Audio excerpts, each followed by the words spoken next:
Paz do Senhor, irmãos. Amém. Glória a Deus. Vamos ver só os irmãos em pé aí rapidinho. Aleluia. A irmã Cleusa já leu Efésios 2, eu quero ler em Tito. Glória a Deus.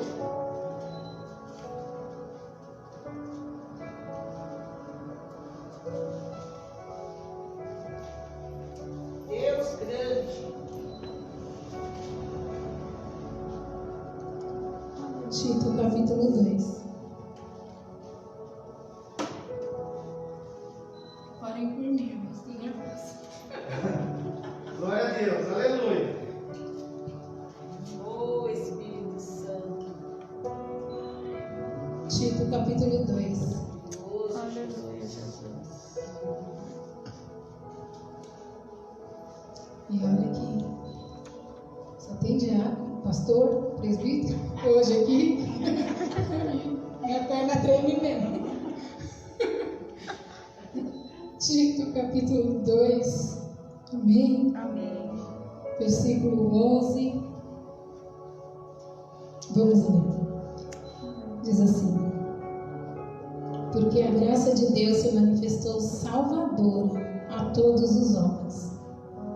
Ela nos ensina a renunciar à impiedade e às paixões mundanas e a viver de maneira sensata, justa e piedosa nesta era presente, enquanto aguardamos a bendita esperança, a gloriosa manifestação de nosso grande Deus e Salvador, Jesus Cristo.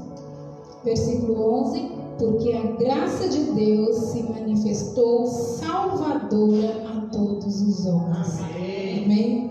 Pode se sentar, irmãos, em nome de Jesus. Grandioso Deus. Louvado. Irmãos, tem umas 10 por aqui. A graça de Deus, ela é incalculável. Irmãos, se eu falar para vocês que tem acho que umas 30, quase que eu escrevi um livro essa semana lá em casa. Essa semana não, de domingo para ontem, para hoje. Quase que eu escrevi um livro, tem mais umas 30 lá em casa. Eu consegui trazer 7. Resumir. Ainda bem que ninguém quis oportunidade, viu, irmã Cleusa? Glória a Deus. Aleluia. Irmãos, falar da graça de Deus é incalculável. E se eu perguntar aqui o que é graça, todo mundo vai falar, é o favor imerecido. Graça é favor imerecido. Graça é um presente. Irmã Adriana. Mas se o Senhor nos trouxe esse mês, esse favor que a gente tanto fala, que a gente tanto ora, a gente viu a pastora orando, que a gente ouviu. Quantas vezes vocês ouviram sair graça da boca dela? A tua graça, Senhor, para os enfermos, a tua graça para tudo. A graça de Deus para tudo. E se o Senhor trouxe esse tema para nós, para esse mês, né? Então a gente já ouviu, a gente conhece nessa graça, porque o Senhor quer nos lembrar, o Senhor quer nos fazer voltar a essa graça, né? O Senhor quer trazer a nossa memória, quer refrescar a nossa memória sobre o que é essa graça dele, né? Sobre o que realmente é. Ele quer nos fazer entender, porque como eu falei, é incalculável. Se é incalculável, sempre tem um pouquinho mais para a gente viver e para a gente entender, né? Dessa graça aí, para a gente entender, irmãos, e para a gente começar a viver o favor de Deus para as nossas vidas. Primeira coisa, a gente precisa reconhecer que a gente depende e que sem essa graça nós nada somos. Primeira coisa é reconhecer que a gente precisa do favor de Deus. Amém? E para a gente entender o porquê desse favor. Que favor? Que favor é esse? Por que Deus favoreceu o homem de alguma forma? Né? E com que eu creio que vai vir outras semanas aí desse mês de julho e a gente vai aprender outros aspectos, né? Porque tem vários aspectos da graça de Deus, mas hoje o Senhor trouxe para a gente falar de uma maneira geral, para a gente entender um pouquinho no modo geral. Amém? E para a gente entender isso, irmãos, a gente tem que voltar lá em Gênesis. lá no começo. A gente tem que ir lá para Adão. Se você quer entender o que favor é esse, a gente tem que voltar lá em Adão. E a gente tem que lembrar que Deus criou o homem, né? Deus fez a criação, Deus criou o homem, Deus colocou o homem num paraíso maravilhoso. E Deus falou: você pode comer de todas as árvores que tem nesse jardim, nesse paraíso, só uma. Aquela que está lá no meio, você não põe a mão nela. Você pode comer de tudo, você pode desfrutar de tudo. Olha, aqui é seu. Aproveita essa bênção aí que eu fiz e estou te dando. Só uma coisinha, Adão. Eu te peço. Só uma coisinha, Eva. Não toca naquela árvore ali do conhecimento do bem e do mal. Pode comer, até da árvore da vida. Eles comiam. Mas do conhecimento do bem e do mal você não toca. E irmãos, o que acontece? Você já sabe, eu já sei. O homem peca. O homem desobedece essa ordem de Deus. E então, o que acontece com o homem? Através desse pecado, dessa desobediência, o pecado entra na humanidade. O pecado entra na humanidade. Toda a humanidade, por causa do pecado de um homem, por causa do pecado de Adão, toda a humanidade agora está condenada. Toda a humanidade, Deus chama o homem, Deus chama a mulher, Deus chama a serpente, Deus dá as consequências dos atos, né, que foi feito ali. Você conhece isso, eu só estou falando para a gente lembrar e para a gente poder entender um pouquinho. Que o homem agora está numa condição de pecado e Deus tirou o homem do jardim, porque antes Deus vinha e falava com o homem, era uma comunhão plena, uma comunhão gostosa. Deus falava com o homem todo dia, na viração do dia, vocês conhecem.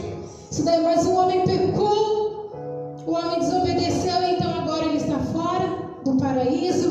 Deus põe querubins, né, lá na porta do paraíso, guarda para eles não tocar na árvore da vida, porque se eles comessem eles iam pecar eternamente. Uma vez a pastora Kelly pregou isso aqui, foi algo novo para mim. Por que Deus tirou eles de lá? Aí já começa a graça de Deus. Não foi porque eles pecou, foi para eles não continuar pecando, para eles não comer daquele fruto e pecar na eternidade, pecar para todo sempre, né? Então, irmãos, o homem agora está debaixo dessa condição de pecado. Como a humanidade herdou isso de Adão, a natureza pecaminosa. Então, primeiro, eu acredito que todo mundo já ouviu falar disso daqui. E aí vem o segundo pecado citado na Bíblia, que fala do primeiro assassinato. E segundo pecado, segundo ato de desobediência, que foi o quê? Quando Caim matou seu irmão, o Abel. Né? Caim matou Abel. Por que Caim matou Abel? Por que Caim matou Abel? Por causa da condição. Por causa da condição, irmãos. Foi por causa da má criação? Ele foi... Nossa, o Caim foi tratado diferente do Abel. O Abel foi tratado melhor por Adão e Eva. O Caim, ele assistiu na televisão um filme que estimulava a violência e por isso ele foi lá e matou o irmão dele. Quando ele era pequeno, os pais dele deixavam ele brincar de arminha e isso estimulou ele no futuro. Ele foi lá e matou o irmão dele. Foi por isso que Caim matou Abel? Não, ele matou por causa dessa condição que agora estava sobre o homem. A condição do pecado. A condição do pecado.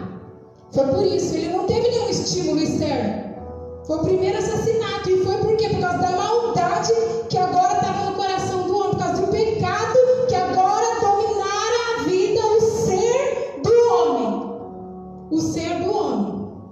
Irmãos, e a gente vai ver na Bíblia, por aí vai indo. O que vai acontecendo com a humanidade? Você vai ler na Bíblia, a humanidade vai se definhando. A humanidade vai se afundando no pecado. A humanidade vai se afundando na maldade, né? Até que chega uma época que Deus a Bíblia vai falar que Deus se arrepende de ter feito o homem. De tanto que a maldade, de tanto que o homem estava pecando. Vai chegar uma parte que a palavra de Deus vai falar que Deus se arrepende homem. Então Deus vem com juízo para acabar com o homem, para acabar com a criação que ele tinha feito, que é o dilúvio, que vocês já conhecem também, né? E aí Deus manda aquele dilúvio, e depois que passa aquele dilúvio, irmãos, exterminou toda a terra, ficou ali só Noé e a sua família. A misericórdia de Deus, ele tinha uma, né, que tinha um temor lá no fundo do seu coração. E aí Deus preserva a família de Noé, mas acabou toda a humanidade. E, irmãos, lá se vão 300 anos mais ou menos depois do dilúvio, que leva o tempo para Noé se multiplicar, né? Para começar os filhos deles gerar, depois que eles saíram da arca, e mais ou menos 300 anos, irmãos. E Deus olha para a terra. Será que foi resolvido o problema? Não. Aí Deus vê o homem se ajuntando para construir uma torre agora. Uma torre enorme, né? Que chegaria ao céu. A Torre de Babel. E Deus olha, e a preocupação de Deus não era o tamanho daquela torre. A preocupação de Deus foi o propósito daquele povo quando se ajuntou. Porque Deus sabia como que estava o coração do homem. Deus sabia a condição do homem. E Deus olha e fala, isso não vai dar certo. E eles começam a construir aquela torre com um propósito de autopreservação, né? Mas, irmãos, se a gente for falar de autopreservação, a gente sabe que cada um vai olhar primeiro para o seu umbigo. E Deus, sabendo disso, que aquilo não ia dar certo, que na verdade aquilo ali ia terminar em um destruindo o outro, um matando o outro, um devorando o outro, Deus intervém. E, irmãos, o pecado ele só vai aumentando. O pecado ele só vai aumentando.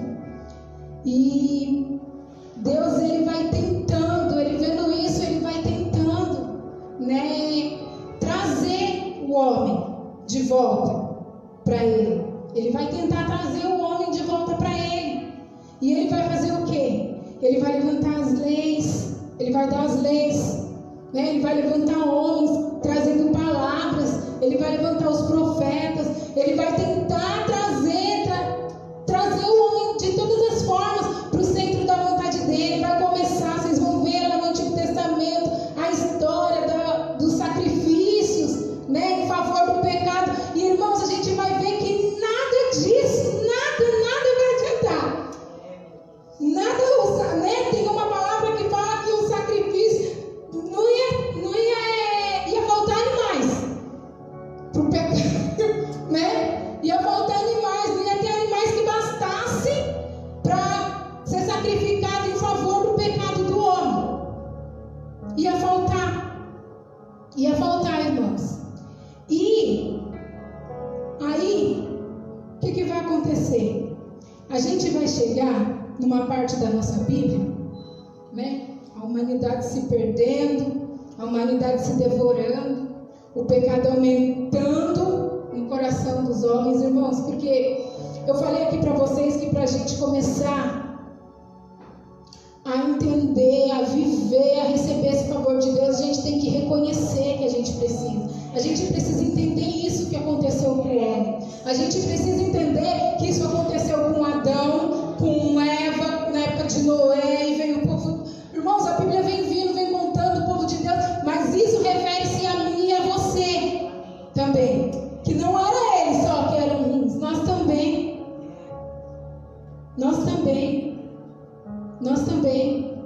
herdamos isso. Nós também, irmãos, gostamos de falar mal uns dos outros. Nós também, irmãos, olhamos primeiro o nosso umbigo e depois o umbigo do outro. Nós também, irmãos, se precisar, matamos. Nós também invejamos. Nós também não nos alegramos com a felicidade do outro.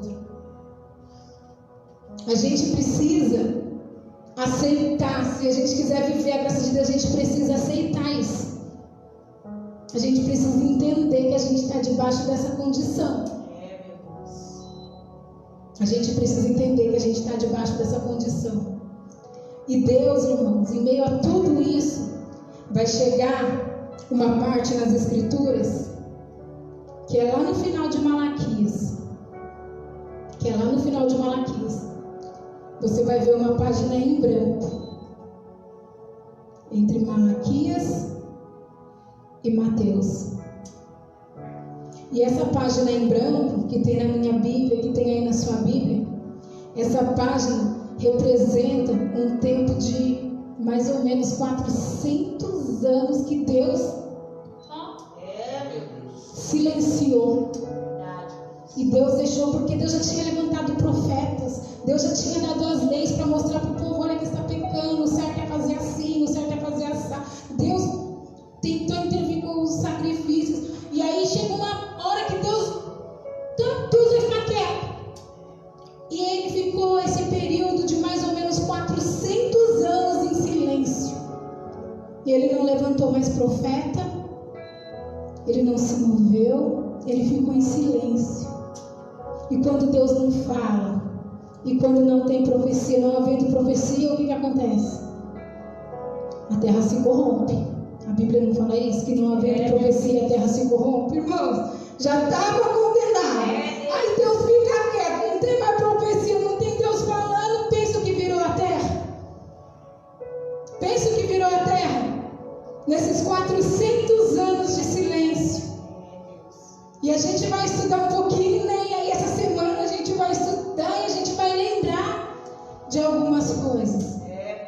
E nesses 400 anos, irmãos, vai se levantar um império aqui na terra poderoso, que é o Império Grego. É o Império Grego. Quem que não já ouviu falar de Alexandre o Grande? Irmãos, Deus silenciou. Pensa no lamaçal que virou. Às vezes, a gente fica estarrecido quando a gente liga a nossa televisão e a gente vê certo tipo de coisa. Quando a gente sai na rua e a gente vê certos tipos de coisa. Mas, irmãos, não é nada novo. Se você for estudar, você vai ver que durante esse período de silêncio de Deus, esse período de reinado, de domínio do Império Romano sobre a terra, desse imperador Alexandre o Grande, irmãos, ali eles regulamentaram a pedofilia. Então, não se escandalize se você vê isso hoje. Ali foi regulamentada a pedofilia. Esses anos, acho que retrasado, ano passado para cá, os crentes, as pessoas ficaram admiradas de ver nos museus, agora as pessoas falando que arte é as pessoas nuas, nos museus, nas galerias, irmãos, em Roma não, na Grécia, foi estabelecido, irmãos, isso nos museus. As pessoas iam para ver as outras nuas. Foi estabelecido um ambiente chamado de ginásio, onde os professores iam nesses lugares e ali os alunos e os professores tiravam suas roupas e eles tinham que se tocar e eles se tocavam ali. Então não é novo isso, né? Que a gente tem visto. Não é novo isso, irmãos. Nessa época, foi levantada uma profissão, a profissão do pedagogo. Por que foi criada essa profissão?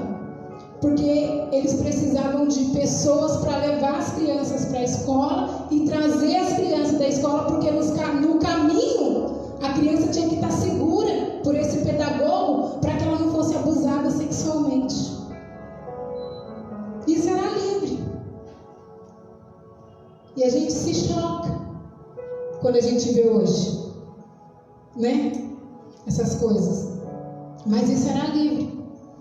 Irmãos, nessa época da Grécia, nessa época do silêncio de Deus, essa libertinagem que a gente vê aí escancarada de homossexualismo, lesbianismo. Irmãos, o prazer deles naquela época não era o homem com a mulher, era homem com homem. Era isso que trazia e dava prazer para eles. Era isso. Então, irmãos, olha só a situação do homem.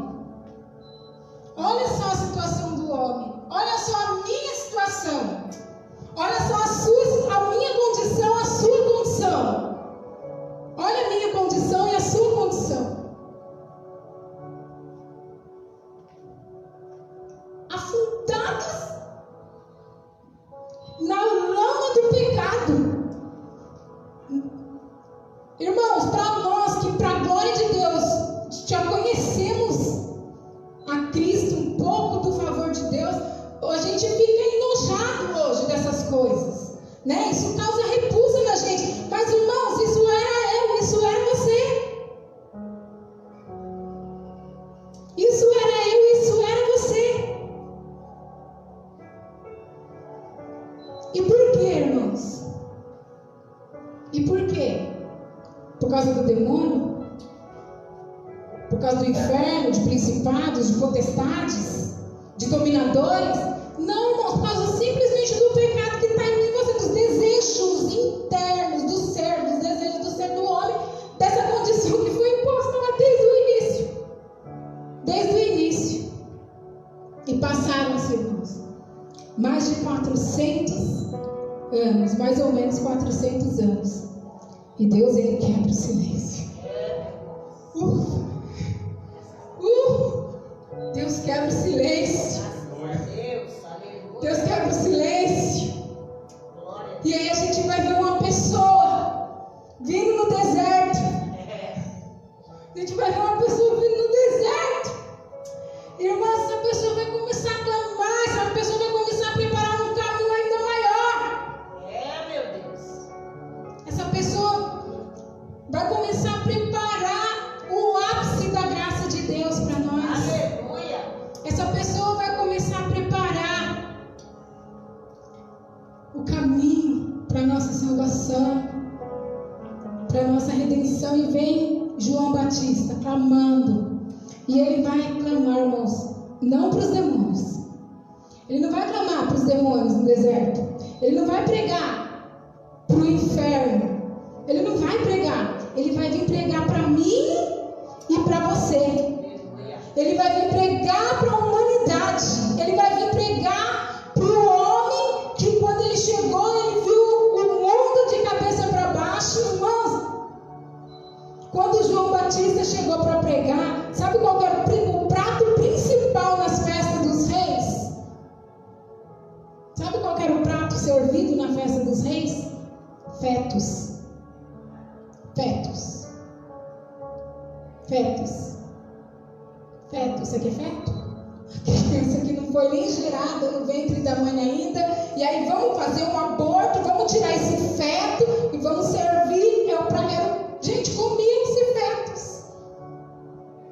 E João Batista chegou no deserto e falou: arrependei-vos! Arrependei-vos! Meu Deus. E Deus, ele levanta o profeta João Batista para nos nortear, para falar: olhem para vocês, olhem para a condição de vocês, se arrependam. Enxerguem, vocês não estão vendo. Vejam isso, vocês estão longe, vocês precisam voltar, mas vocês precisam se arrepender. Pai. Irmãos, nós estávamos destinados ao inferno. Meu Deus. Ao inferno. Nós estávamos nos destinados ao inferno. E Deus começa a manifestar a graça dele. Aleluia. Vem João Batista preparando o caminho para aquele que vai ser a expressão máxima da graça de Deus. Aleluia. A pastora colocou esses dias: graça, irmãos, não é um conceito. Graça não é um conceito, não é um vocábulo que você pega lá no seu dicionário. Graça, favor, mercê. Não, irmãos, graça é o que João Batista estava falando, está vindo aí. Graça é aquele de quem João Batista estava falando, está vindo aí. Aleluia. Porque foi o único jeito que Jesus, que Deus achou para nos tirar daquela condição. E irmãos, graça é isso. Graça é isso, nós mortos nos nossos pecados e delitos. Lembra, a irmã Cecília falou no primeiro dia do devocional lá em Efésios. Se vocês for ler, irmã Cleusa, leiam. Irmãos, nós estávamos mortos em nossos delitos e pecados, distantes de Deus. Uma vez o pastor Peterson pregou isso aqui também. Distantes de Deus, inimigos, longe da comunhão. Onde nós estávamos? E irmãos, nós não tínhamos condições nenhuma e por tudo isso, quer dizer, só isso, porque se a gente for ver, irmãos, e sabe, por essa condição miserável do homem, nós merecíamos, teríamos nós condição de sair. Não, Deus vem e prepara essa graça. A graça é Jesus. A graça é Jesus para nos libertar de toda essa prisão, sabe, desses desejos nossos, porque é nosso, é o desejo do homem, é o desejo do homem. O pecado é desejo do homem, do ser humano. E como que a gente ia se libertar disso? Oh, irmãos, aí a gente é Jesus, por isso que fala, não tem como calcular, por isso que fala maravilhosa graça, incalculável graça, porque se a gente olha para essa nossa condição, irmãos, Aleluia. se a gente olha para essa nossa condição, tem jeito, não tem jeito, mas Deus tem. Irmão, graça é isso. Graça é isso, graça é Jesus. Graça, irmãos, é essa habilidade de Deus de pegar tudo que estava morto, tudo que não era, e agora Ele trazer vida. Isso é graça. Nós estávamos mortos. O beabá do crente, eu tenho por algum tempo aquelas verdades que salvam. O beabá do crente vai falar da regeneração. O que é a regeneração? É ser gerado de novo. Então, graça é essa habilidade de Deus de nos gerar de novo, de fazer novo tudo outra vez. Aleluia, Deus. Maravilhoso. Isso é o favor de Deus. Aleluia. Isso é o favor de Deus. E isso é o suficiente para você dar glória, glória, glória, glória, glória todo dia. De você agradecer, entregar sua vida por completo, entregar sua vida plenamente, entregar seu corpo, alma e espírito, e saber e entender que tudo isso vai ser pouco. Amém. Pouco, sabe por quê? É para nós ir para o inferno. Deus. Era para nós ir. Mas isso foi o favor.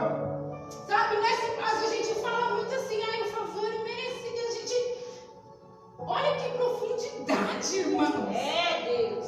A gente tenta, sabe, explicar, a gente tem. Por isso que eu tô falando, virou umas 30 folhas lá em casa, porque, irmãos, é favor em cima de favor. É algo incalculável, realmente. Quando fala graça maravilhosa, quando fala graça incalculável, é incalculável. É incalculável. Oh, irmãos. Aleluia. Essa graça me alcançou, Jesus. Me alcançou. Glória, glória. Jesus te alcançou, Amém. irmãos. Eu perdi tudo aqui. Irmãos, o ápice da graça então é isso. Entenda isso. Glória a Para Deus. você viver a graça de Deus, Aleluia. você precisa entender isso. Aleluia. Eu creio que vai vir mais 3 semanas aí de ministrações poderosas e ainda vai ser pouco, porque a gente ia voltar uma escola domingo vai falar só sobre. Já tem uma para falar sobre o coração, né, pastor? E já tem mais uma aula que é a graça, porque não dá. Ainda bem que não tiveram oportunidade. A graça é incalculável. Aleluia. Amém? E o ápice da graça de Deus para a humanidade, então é isso. Sabe? É isso que o Senhor colocou aí para dar início. Voltar, relembrar isso, porque com o passar do tempo, a gente se acha que é muito digno. Porque agora eu estou na igreja, né? Agora a gente se acha muito digno. Mas, irmãos, a gente tem que reconhecer quem nós éramos, para a gente viver a plenitude. Para a gente viver a plenitude. Porque quem vive em plena graça é grato. Porque quem vive em plena graça é humilde, irmão. A graça é isso. Amém? E uma outra coisa assim também que essa semana revendo, né? Sobre graça, a gente escuta muito falar, irmãos, sobre, né? O Antigo Testamento é a época da lei, o Novo Testamento é a época da graça. Mas não, irmãos, a graça de Deus ela se manifesta desde lá do início. O favor de Deus ele alcança a humanidade desde lá da criação. Desde a criação, desde Gênesis, o favor de Deus ele alcança o homem. Ele alcança a humanidade, amém? Amém? E eu achei um estudo interessante e eu peguei uma parte desse estudo que mostra como a graça de Deus se manifesta do Gênesis ao Apocalipse sobre a humanidade. E eu copiei esse pedacinho e eu quis trazer aqui para vocês, irmãos, a graça desde Gênesis. Em Gênesis, irmãos, a gente vê a graça se manifestando criadora. Em Êxodo, você vai ver a graça, o favor de Deus libertando o seu povo. Em Levítico e Números, a graça de Deus se manifesta criando regras para que o povo aprenda a obedecer a Deus. Em Deuteronômio, a gente vai ver a graça que indica o melhor caminho da vida e da bênção. Em Josué, a gente vai ver a graça que vence inimigos intransponíveis. Em Juízes, você vai ver a graça de Deus que ouve o clamor do povo, que perdoa os seus pecados e livra dos inimigos. Em Ruth, a gente vai ver a graça de Deus sustentando os desamparados. Em 1 Samuel, a gente vê a graça de Deus que não permite que a lâmpada de Deus se apague no tempo. Em 2 Samuel, a gente vê a graça que estabelece um reino que não terá fim a partir de Davi. 1 Crônicas, 2 Crônicas, 1 e 2 Reis, a gente vai ver a graça que usa coisas inusitadas para dar vitória ao povo de Deus. Aí você vai ver um urubu levando comida para um profeta, isso foi graça. Uma viúva sustentando um profeta no ano de fome, isso foi graça. Leprosos fazendo um exército correr, isso foi graça. Uma nuvem do tamanho da onde um homem anunciando um temporal, isso é graça. Esther, a graça que livra o povo da destruição total. Jó, a graça que dá em dobro tudo que o diabo toma. Salmos, a graça em forma de poesia. Provérbios, o favor se manifesta em sabedoria. Eclesiastes, a graça se manifesta em tempo oportuno. Cantares, a graça que produz intimidade. Em Isaías, até Malaquias, que é o tempo dos profetas, a graça prevê o futuro. A graça que alerta sobre os perigos eminentes e a graça que corrige os erros do presente. Tamanho nome dessa graça. Aleluia. E aí a gente vai chegar no Novo Testamento. Evangelhos, Mateus, Marcos, Lucas, João. A expressão máxima da graça. O aparecimento do nosso Senhor e Salvador Jesus. Meu Deus! Atos. A graça que se manifesta em poder. A graça que se manifesta em poder. Aleluia. Nas cartas de Paulo, Pedro, João, Judas. A graça para você aprender. A graça para você crescer. A graça para você amadurecer. E a graça para você crescer em graça. Aleluia. E em Apocalipse, o cumprimento total da graça. Aleluia. O cumprimento total da graça. Irmãos, é por isso que nós estamos aqui. Amém. Pela graça. Somente a graça de Deus nos sustenta. Que me trouxe aqui, a graça. Que te trouxe aqui, a graça. Versículo muito conhecido dos cristãos, 2 Coríntios 12:9, quando Deus disse para o apóstolo Paulo: a minha graça te basta, porque o meu poder se aperfeiçoa na fraqueza. Isto é, a minha graça é cheia de poder infalível, a minha graça é suficiente, a minha graça é completa. Diante de tudo isso, entendemos que a graça é muito mais do que um presente, irmãos, que nós não merecemos. A graça é o poder de Deus na minha vida. A graça é o poder de Deus na sua vida. A graça, irmãos, é nós podermos hoje dizer, como Paulo diz, porque reconhecemos, aceitamos, confessamos, e a gente pode dizer: não mais vivo eu, mas Cristo vive em mim. Como a gente falou, a graça não é um conceito, a graça é Jesus. E irmão, Jesus vive em nós, na pessoa do Espírito. A graça vive em mim, a graça vive em você. E se isso não tem te transformado, então é tudo mentira. Então é tudo mentira. Porque Jesus em nós nos transforma. Jesus em nós nos transforma. Nos transforma. O desejo está ali. O desejo está ali. Mas irmãos, essa graça cobriu tudo. Jesus cobriu tudo. Jesus na cruz venceu o poder do pecado. Romanos 6. Aleluia. Obrigado, Jesus. Foi falado hoje no devocional, se você ouviu. Cristo, ele venceu o pecado que nos dominava. Ele venceu o pecado que nos dominava. Ele venceu a morte, ele venceu esse domínio, ele venceu esse poder. E agora ele está em nós. Então, irmãos, nós não pecamos mais. Nós não pecamos mais e tudo em nós é transformado.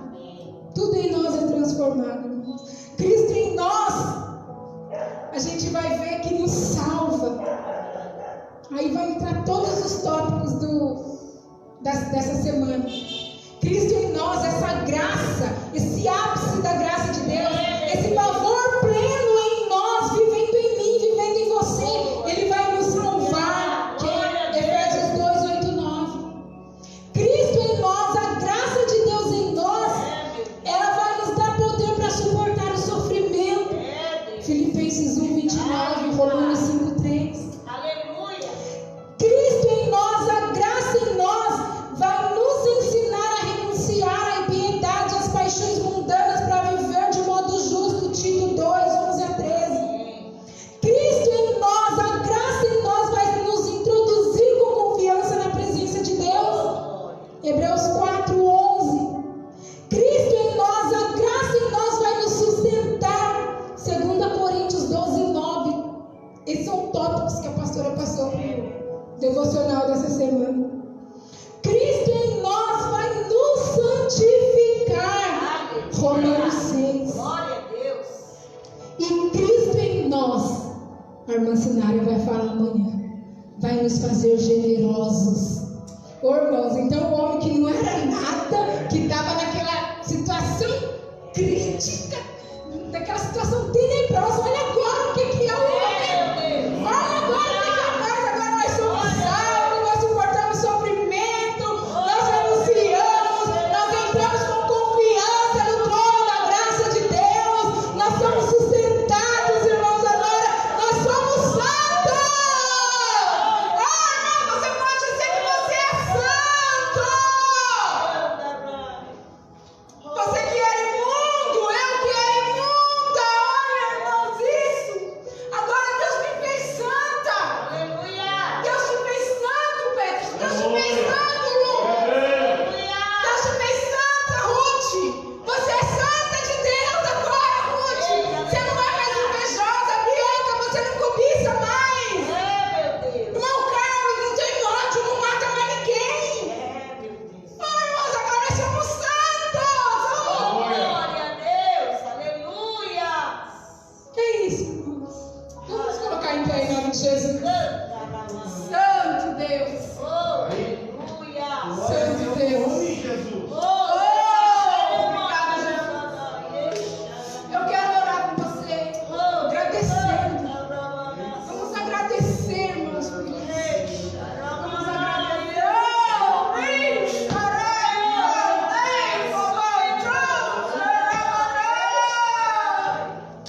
Onde estávamos nós, Deus? E agora o Senhor nos trouxe para tão perto, meu Deus, e nós só temos que te agradecer. Obrigado, Deus. Obrigado por me fazer de novo. Obrigado, Pai, por essa habilidade do Senhor de fazer tudo novo de novo. Obrigado, Senhor. Obrigado, Pai, por enviar o teu filho para ele vencer aquilo que eu não tinha condição. Obrigado, Jesus. Obrigado. Obrigado por me salvar, por salvar os meus irmãos. Obrigado, Senhor, por essa graça. Eu te dou, Senhor. Oh, meu Deus, gratidão. Oh, Espírito Santo. E eu peço a Ti o poder de Deus em mim, o poder de Deus na sua igreja, o poder de Deus em nós. Ajuda-nos a viver a plenitude disso. Ajuda-nos a viver a plenitude, Pai, dessa grandiosidade. Pai, que a gente não vem entender só com o nosso coração, que a gente não vem entender só com a nossa mente, mas que a gente vem entender com o nosso espírito o tamanho, meu Deus, da Tua graça. Oh, Jesus! Oh, meu Deus! Obrigado, Jesus, obrigado. Oh, Espírito Santo. Oh, Espírito Santo. Meu Deus, que...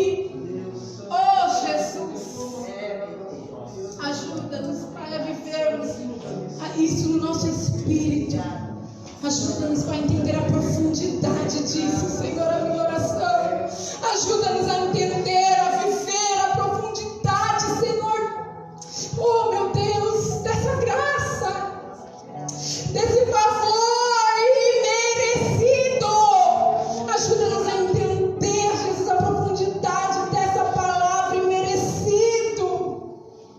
Oh, Senhor, que Pai, isso esteja gravado em nossos corações a partir, meu Deus, de hoje, todos os dias, Pai, quando nos levantamos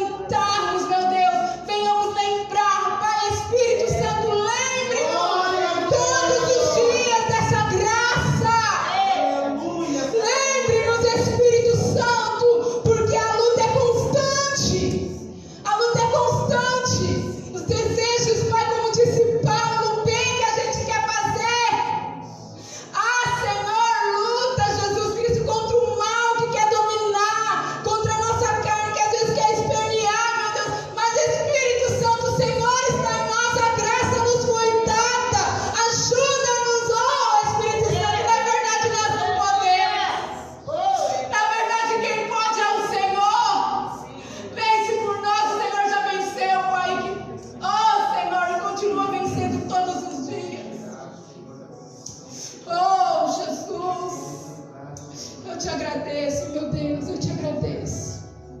Amém, irmãos. Deus abençoe vocês em nome de Jesus.